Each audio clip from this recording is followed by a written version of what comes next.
Aujourd'hui, vous l'avez compris, vous le savez, nous célébrons la mémoire du baptême du Christ. Alors je vais vous poser une question. Alors c'est comme d'hab, je n'attends pas forcément des réponses. À quoi sert le baptême? Tic-tac, tic-tac, tic-tac. Alors je vais en poser une autre. Est-ce que vous avez été baptisé? Alors normalement, je pense que sur cette assemblée-là, en tout cas, j'ai à peu près 99% des gens. Donc j'ai une adhésion, une écoute de 99% là, dans l'instant, pourvu que ça dure. Donc je vais reposer une autre question. Est-ce que vous vous souvenez de la date de votre baptême? Là, j'ai perdu tout le monde, ou à peu près. À part ceux d'entre nous qui ont été baptisés adultes, tous les autres, parce qu'ils ont été baptisés enfants, nourrissons, ils n'ont aucun souvenir de leur baptême et donc ils ne savent pas à quelle date ils ont été baptisés. Donc si je repose la question « à quelle date avez-vous été baptisés ?», certains sans doute le savent, mais beaucoup ne le savent pas. Donc j'ai perdu à peu près 90% des gens, il m'en reste 10%. En fait, pourquoi est-ce que je pose ces questions? Parce que qu'est-ce que Jésus est venu apporter aux hommes? C'est le baptême. Qu'est-ce que Jésus est venu dire aux hommes par ce baptême? Dieu vous aime. Mais le baptême, c'est justement cette expérience concrète de l'amour de Dieu pour moi. Le baptême que vit le Christ, cette parole que les auditeurs et lui-même entend à ce moment-là, « Tu es mon fils bien-aimé », cette parole, elle s'adresse à chacun d'entre nous. Au jour de notre baptême, le Père nous a adoptés et il nous a dit, dans le secret de notre cœur, « Tu es mon fils bien-aimé ». En d'autres termes, je t'aime. Je t'aime comme mon enfant bien-aimé. Et pour rien au monde, je t'échangerai. Et à jamais, je te garderai avec moi. C'est-à-dire qu'il faut prendre le mot amour dans le sens le plus fort, dans le sens le plus intense. Donc, aujourd'hui, Jésus vous donne la grâce et la chance de revivre votre baptême. Jésus vous donne à vous aujourd'hui la grâce de voir descendre l'Esprit sur vous et d'entendre cette parole du Père pour vous. Tu es mon enfant bien-aimé, en toi j'ai toute ma joie. Et vous pouvez mettre votre prénom. Hugues, c'est moi. Tu es mon enfant bien-aimé. Aujourd'hui, demandez à Dieu de vous faire connaître son amour si spécial pour vous et de le sentir physiquement, de ressentir la descente de l'Esprit Saint. Aujourd'hui, demandez la grâce au Christ de vivre pour vous la grâce du baptême. Oui, vous êtes l'enfant bien-aimé du Père. Dieu vous aime. Vous êtes son enfant. Et ces deux phrases sont interchangeables en réalité. Il vous aime parce que vous êtes son enfant, et vous êtes son enfant parce qu'il vous aime. La grande révélation de l'évangile d'aujourd'hui, la grande rénovation, le grand changement d'aujourd'hui, c'est cela. Dieu vous aime et vous êtes son enfant. Et cet amour, ce n'est pas une idée, cet amour, ce n'est pas un texte, ce n'est pas une phrase. Ce n'est même pas l'homélie que je fais là, maintenant, devant vous. Ce ne sont même pas ces mots. C'est encore trop peu. Il faut que vous ressentiez dans vos tripes cet amour. Sûrement beaucoup d'entre vous l'ont déjà vécu. Et peut-être que beaucoup d'entre vous se disent « Ben moi, j'ai beau demander, si je fais mémoire de ma vie, il ne s'est pas passé grand-chose. » Oui, demandez au Seigneur de le sentir dans votre corps, parce que cet amour, il est charnel. Cet amour, ce n'est pas qu'une belle parole, c'est une parole qui est charnelle. Jésus n'est pas une idée, il a un corps.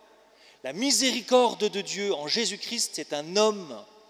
Il est charnel, il peut vous toucher, il peut vous parler. Et l'expérience du baptême du Christ, c'est une expérience corporelle, c'est-à-dire que c'est très intéressant ce mot corporel dans le texte. L'Esprit Saint descendit sous la forme corporelle d'une colombe, comme si l'Esprit Saint ne s'est pas incarné. Je ne vais pas faire une hérésie en public, l'Esprit Saint ne s'est pas incarné, mais il a pris la forme corporelle d'une colombe, pour nous dire l'amour de Dieu, il se ressent, il se vit, il s'éprouve, il change des choses dans vos corps, dans vos psychologies, dans vos affectivités. Si cet amour est charnel, il a une autre caractéristique, ça vous l'avez déjà entendu, mais je le répète, il est gratuit. Nous sommes tous suffisamment dignes pour recevoir l'amour de Dieu. Nul besoin de l'acheter. Et comme le dit saint Paul, Dieu nous a sauvés non pas à cause de la justice de nos propres actes, mais par sa miséricorde. Dieu nous aime non pas parce que nous avons fait de bonnes œuvres, non pas parce que nous serions intelligents, sympas. Dieu nous aime parce que nous sommes nous. En d'autres termes, Dieu nous aime sans raison. C'est Benoît XVI qui a cette belle phrase. Il dit « Dans l'amour, il n'y a pas de pourquoi ». Donc toute personne qui se dit « Moi, quand j'entends l'abbé causer là, je me dis je ne suis pas digne de recevoir l'amour de Dieu ou je ne l'ai jamais ressenti, je ne l'ai jamais connu », eh bien demandez-le, il vous sera donné. Peut-être que certains devront persévérer. Peut-être que certains persévèrent déjà. Eh bien, continuez. Quand vous lisez le texte que nous avons entendu, vous voyez 3 attitudes de Jésus, 3 attitudes par lesquelles il est baptisé, ou en tout cas qui lui permettent de vivre ce baptême et de recevoir et de connaître l'amour du Père pour lui et de nous le révéler. La première chose, la première attitude du Christ, c'est que Jésus accepte de se laisser faire. Je ne sais pas si vous avez conscience que le baptême de Jean, c'était un baptême pour la repentance des péchés. À votre avis, quand Jésus arrive au bord du Jourdain, est-ce que vous pensez qu'il a besoin de descendre dans l'eau avec tous les pauvres types, les pécheurs qui étaient devant lui? Est-ce que Jésus n'était justement pas le seul homme à dire à Jean, écoute, t'es gentil, je crois que j'en ai pas besoin. Et d'ailleurs, Jean le lui dira. Dans l'évangile de Jean, Jean-Baptiste dit à Jésus, pourquoi est-ce que tu descends dans l'eau pour te faire baptiser? C'est à moi de me faire baptiser par toi. Pourtant, Jésus accepte. Et en fait, derrière cette acceptation, vous avez là une attitude spirituelle essentielle qui est la docilité, qui est d'accepter de se laisser faire. Je prends un cas extrêmement concret. Je suis curé. J'organise des événements. Vous travaillez, vous avez une vie active, vous faites plein de choses. Bon. Parfois, on vous propose des choses spirituelles. Eh bien, acceptez-les. Qu'est-ce que je veux dire par là? Je vais être encore plus concret. Je propose la semaine prochaine une retraite paroissiale. Eh bien, venez. Venez. Ça, c'est accepter des choses docilement. Ce n'est pas pour moi, c'est pour vous. On vous propose une marche pour les hommes à Cotignac en été. Messieurs, faites-la cette marche. Ce que je veux simplement dire, c'est que si vous n'acceptez jamais de sortir de votre quotidien pour un pèlerinage, pour une retraite, pour un événement un peu particulier, ici ou ailleurs, eh bien, il y a peu de chances que vos vies changent. Il y a peu de chances pour que le Seigneur ait enfin une porte ouverte pour venir vous voir. La deuxième attitude du Christ, c'est que Jésus se met à nu. Il se met à poil. Qu'est-ce qu'il dit? Mais il se met à poil. Vous regardez les iconographies du baptême du Christ, du Moyen-Âge, enfin de l'Orient ancien au Moyen-Âge, jusqu'à aujourd'hui, vous avez un Jésus qui pudiquement a un linge sur sa taille, mais en fait il est nu. Se mettre à nu, c'est-à-dire s'accepter en vérité, se regarder en vérité, avec nos fragilités, nos péchés, tout ce que vous voudrez. Se montrer devant Dieu tel que nous sommes, et se montrer devant les autres tels que nous sommes aussi. Ça, c'est plus difficile, peut-être. La troisième attitude du Christ, c'est que Jésus va dans l'eau. Sous-entendu, Jésus se laisse purifier. Il n'en a pas besoin. Nous en avons besoin. Jésus descend dans l'eau. Jésus se laisse laver par l'eau, purifier par l'eau.